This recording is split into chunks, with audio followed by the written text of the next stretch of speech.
Hello बच्चों, मैं हूं आपका टीचर नरेश शर्मा और आज मैं आप लोगों को फंडामेंटल फोर्सेज इन नेचर की ब्रीफ एक्सप्लेनेशन दूंगा। कई बच्चों ने कमेंट किए थे कि सर एक बार थोड़ी सी एक्सप्लेनेशन और दे दो इन फोर्सेज की, सो दैट हम इसको लर्न कर पाएंगे, इजी रहेगा। तो चलिए स्टार्ट करते हैं पहले फोर्स के साथ। काफ़ी फैमिलियर है, सबने सुना भी है नाम, दैट इज़ ग्रेविटेशनल फोर्स। ठीक है, अर्थ के ऊपर हम जो अपने ऊपर मास की वजह से फोर्स महसूस करते हैं, that is known as gravitational force. दो मास ले लेते हैं, से first mass m1, second mass is m2। दोनों के बीच की सेपरेशन या डिस्टेंस को लेते हैं r।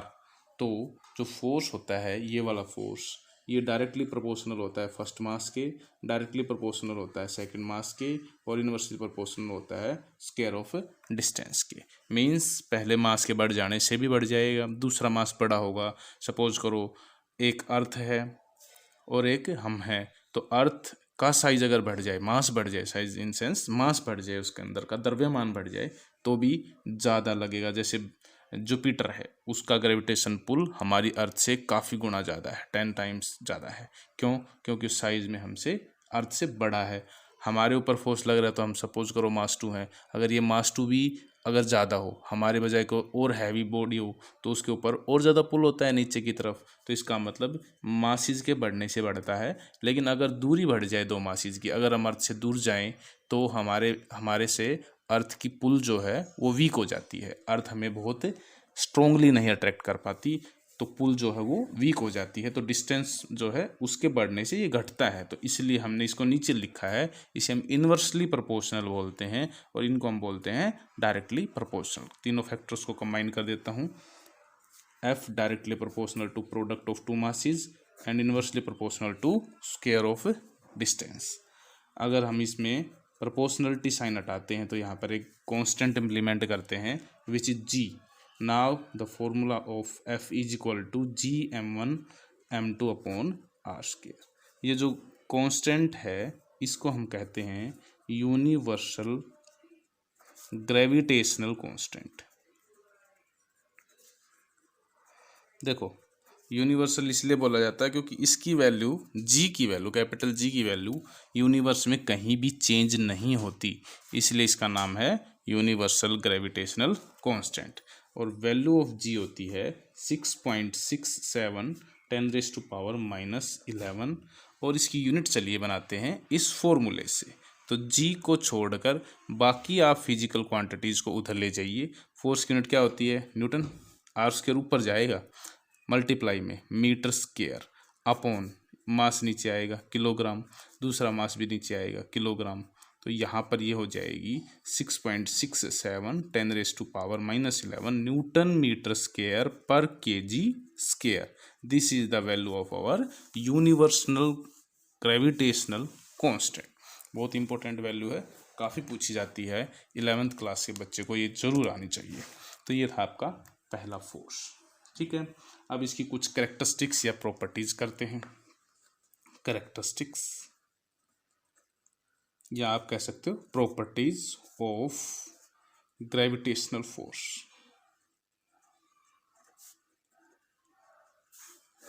चलिए, फर्स्ट प्रॉपर्टी है कि ये किस वजह से है, ये ड्यू टू मास है। ठीक है, तो हम कह सकते हैं the gravitational force is due to the mass content in the body. It is due to mass content in the body. Second property, हमेशा हम देखते हैं कि अर्थ हमेशा हमें अट्रैक्ट करती है, ये कभी रिपेल नहीं करती। इसलिए हम कह सकते हैं this force is always attractive in nature. कैसा नेचर हो गया? हमेशा अट्रैक्ट करती है, इसका मतलब अट्रैक्टिव इन नेचर हो गया। अच्छा, एक और ये पेयर में होता है। जैसे अगर हम अर्थ को पुल कर रहे हैं, तो अर्थ भी हमें पुल कर रही है, दोनों ही पुल करते हैं। हालांकि अर्थ बहुत ज़्यादा पुल करती है, तो उसका पुल देखने को मिलता है, विजिबल होता है, और हम देखते हैं कि हम अर्थ की तरफ खींचे जाते हैं, सेंटर की तरफ। लेकिन अर्थ को भी हम खींचते हैं अपनी तरफ। तो याद रखना ये दो फोर्स होते हैं, ये मास जहाँ फर्स्ट मास सेकंड मास पे फोर्स लगा रहा होता है, वहीं सेकंड मास भी फर्स्ट मास पे उतना ही फोर्स लगा रहा होता है। आई रिपीट, उतना ही फोर्स लगा रहा होता है। तो थर्ड पॉइंट हो गया हमारे पास कि this force is in form of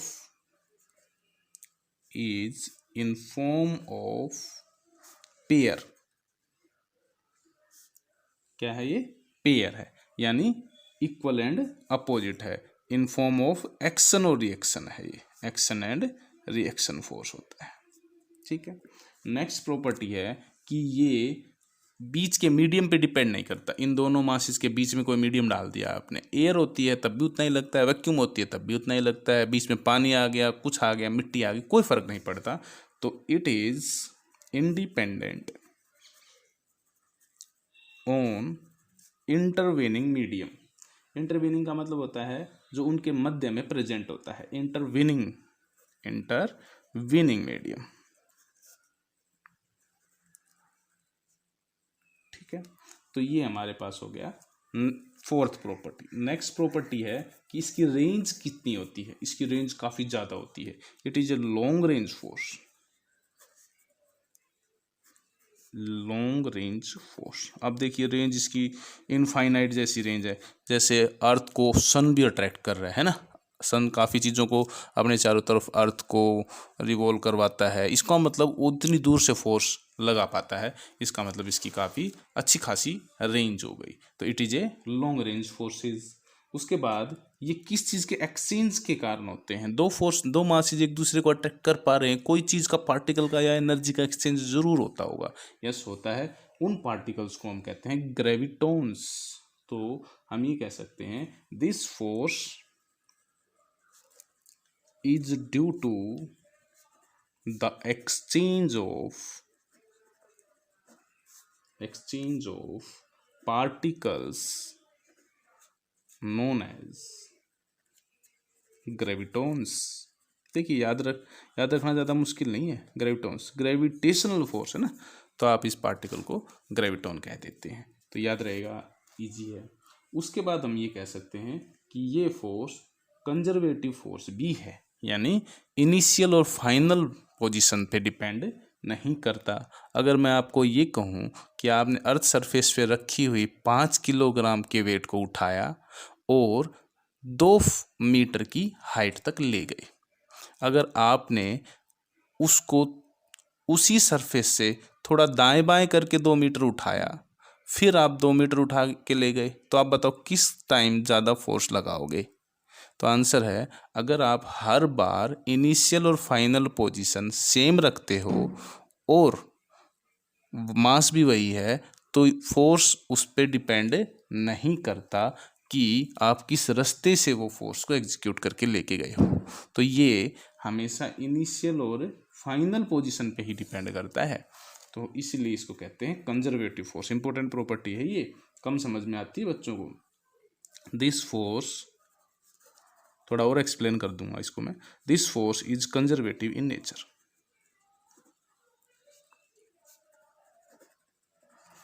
That is, it does not depend on the initial and final positions of the body. That is, it does not, the amount of work done, that is, the amount of work done does not depend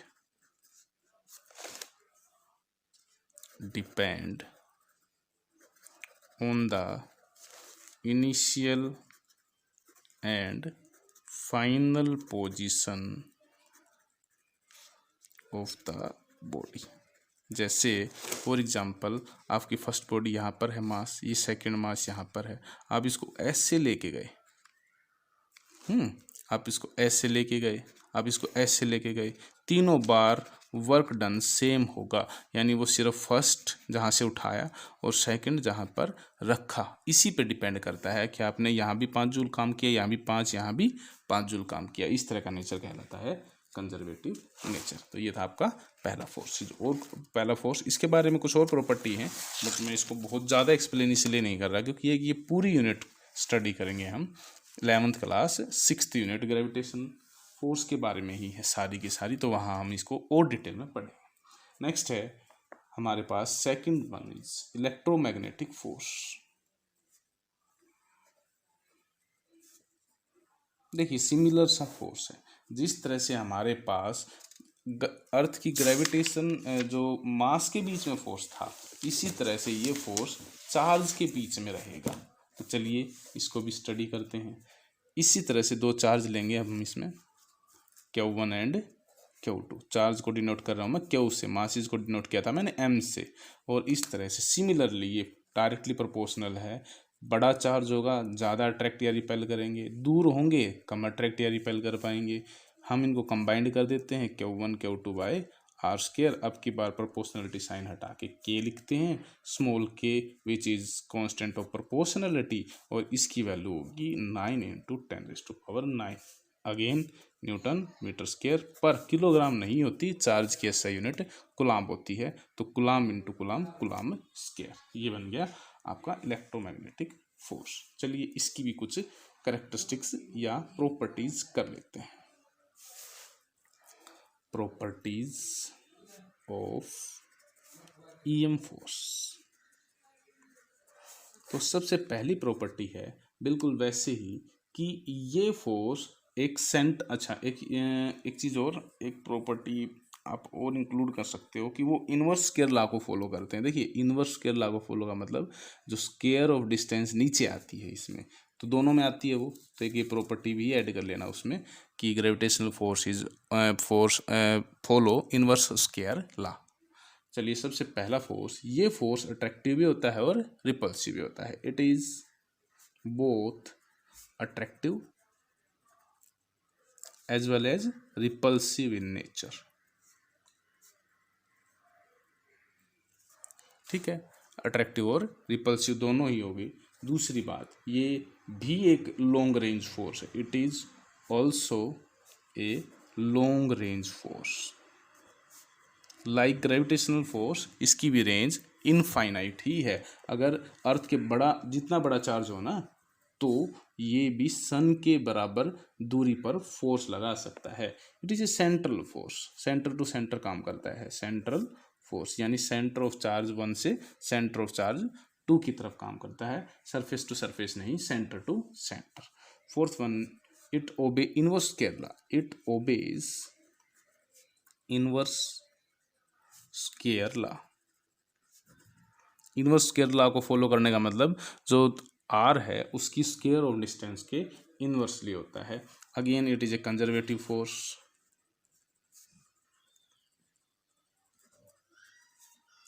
conservative in nature, it is a conservative force भी लिख सकते हो, in nature भी लिख सकते हो। ठीक है, तो सिक्स्थ वन कि कौन से पार्टिकल के एक्सचेंज के कारण होता है, तो it is due to the exchange of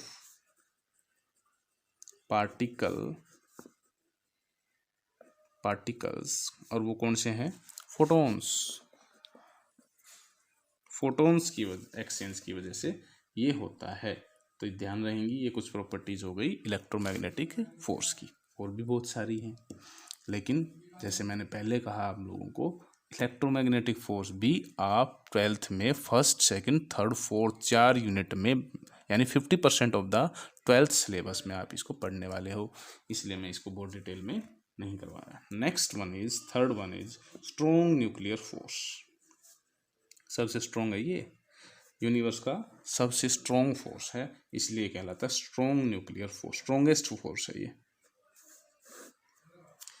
ये देखिए ये किस वजह से होता है। पहले तो इसकी डेफिनेशन में कई बार बच्चों को दिक्कत होती है। तो जो एटम के अंदर एक न्यूक्लियस है, ये हमारे पास एक एटम और उसका ये मान लिया हमने एक न्यूक्लियस। न्यूक्लियस के अंदर प्रोटॉन और न्यूट्रॉन, बाहर रिवॉल्व करने वाले कौन, इलेक्ट्रॉन्स, है ना, और इनकी संख्या भी ऑर्बिट के हिसाब से फिक्स है। पॉली एक्सक्लूजन प्रिंसिपल आप केमिस्ट्री में पढ़ोगे कि फर्स्ट ऑर्बिट में कितने, सेकंड ऑर्बिट में कितने। तो जो न्यूक्लियस है उसके अंदर जो हमारे पास प्रोटॉन और न्यूट्रॉन हैं, उनको कंबाइंडली हम न्यूक्लियॉन्स भी कहते हैं।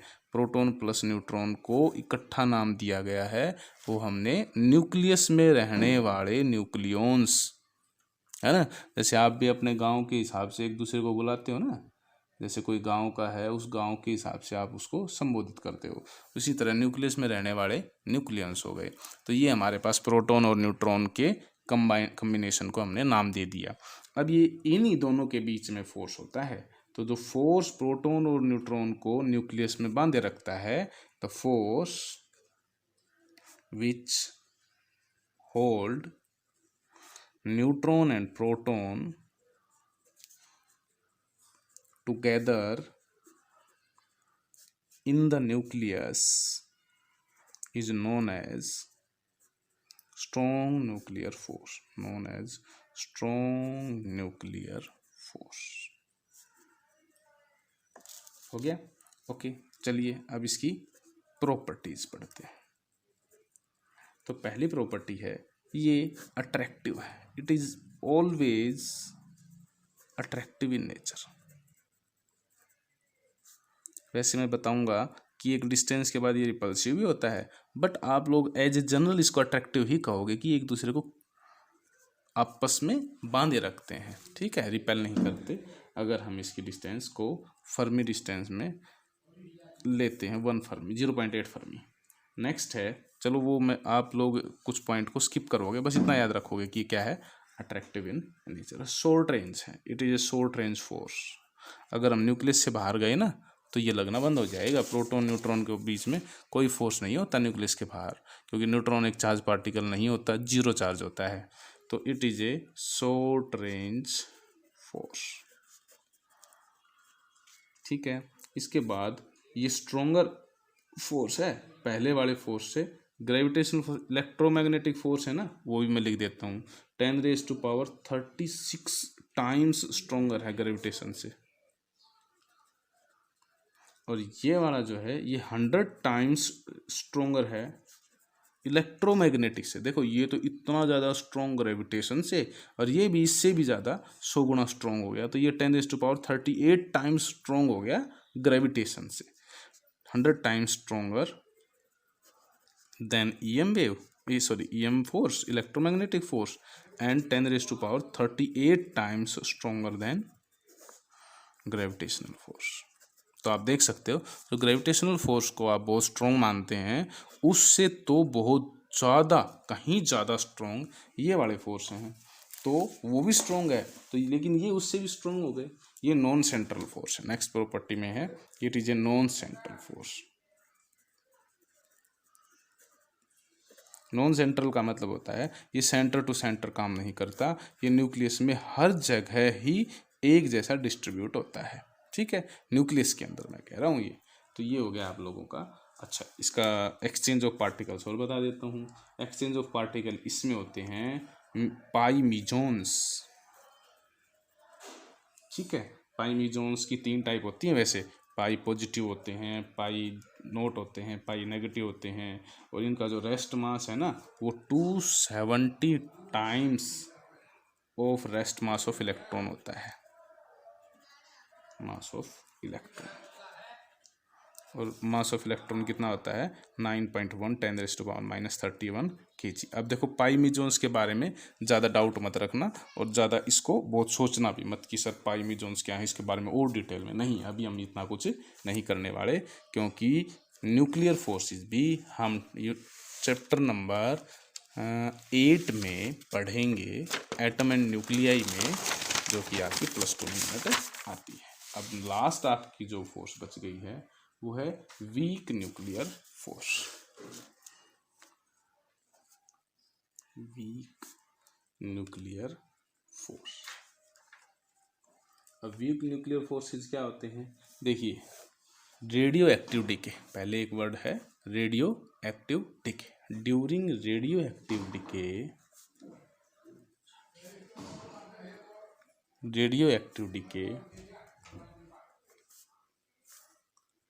कुछ पार्टिकल्स या रेज भी कह सकते हो, पार्टिकल्स एक बीम की फॉर्म में बहुत सारे पार्टिकल इकट्ठे निकलते हैं, तो वो एक बीम की फॉर्म में दिखते हैं। रेडियो एक्टिविटी क्या होता है कि प्रकृति में, नेचर में कुछ ऐसे सब्सटेंस पाए जाते हैं जो बहुत ज़्यादा मास कैरी करते हैं, जैसे यूरेनियम है, थोरियम है, पोलोनियम है।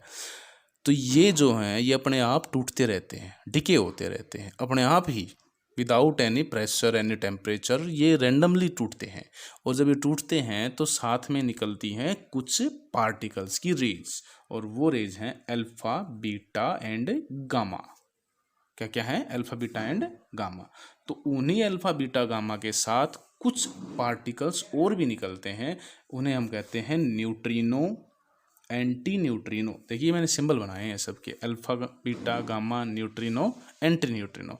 इन्हीं बीटा और इसमें और गामा और इसमें या अल्फा और इसमें, इनके बीच में लगने वाला फोर्स कहलाता है weak nuclear forces. During radioactive decay some of particles are emitted. Some particles like with beta decay neutrino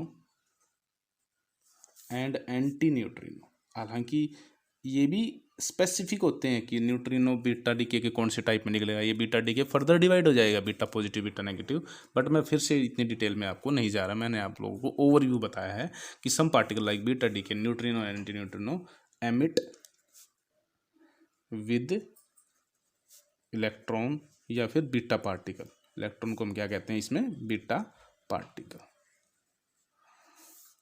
the force between beta particle and these neutrino and antineutrino is known as weak nuclear force। तो ये था आपका fourth type. तो ध्यान रहेगा, I suppose कि आप लोगों को सारे समझ में आ गए होंगे। तो ये था, ये 10⁻13 टाइम्स स्ट्रोंगर होता है। नाम है वीक, लेकिन ये 10⁻13 टाइम्स स्ट्रोंगर होता है ग्रेविटेशनल फोर्स से। याद रखना, सबसे वीक कौन सा है? ग्रेविटेशनल फोर्स ही है। उसके बाद फिर ये आता है, और इससे ज़्यादा स्ट्रॉन्ग इलेक्ट्रोमैग्नेटिक है, और सबसे ज़्यादा स्ट्रॉन्ग न्यूक्लियर फोर्सेज है। तो ये इनका सीक्वेंस। तो ये आज की क्लास थी, थोड़ी लंबी हो गई, बट ये आप लोगों के चैप्टर से को अच्छे से कवर करवा रही है। तो ये चैप्टर भी आपका कवर हो गया है, पूरा चैप्टर। ये आपका 2 दिन का काम है वैसे, फिर भी मैं कोशिश करूँगा कि आपको बोर्ड लेक्चर, कोशिश कर रहा हूँ, कहीं से बोर्ड अरेंज किया है, अब उसकी सेटअप करने की कोशिश कर रहा हूँ, क्योंकि सारी चीज़ें मिल नहीं रही बेटा, ना मार्कर मिल रहे हैं, ना यहाँ चौक तो खैर मेरे पास रखे हैं, बट वही बात है कि सारा सेटअप कल करके देख रहा था, हुआ नहीं। आज कोशिश करता हूँ फिर से सेटअप करके आपको बोर्ड पे बढ़ाऊँ। तो आज के लिए इतना ही। Thanks for listening.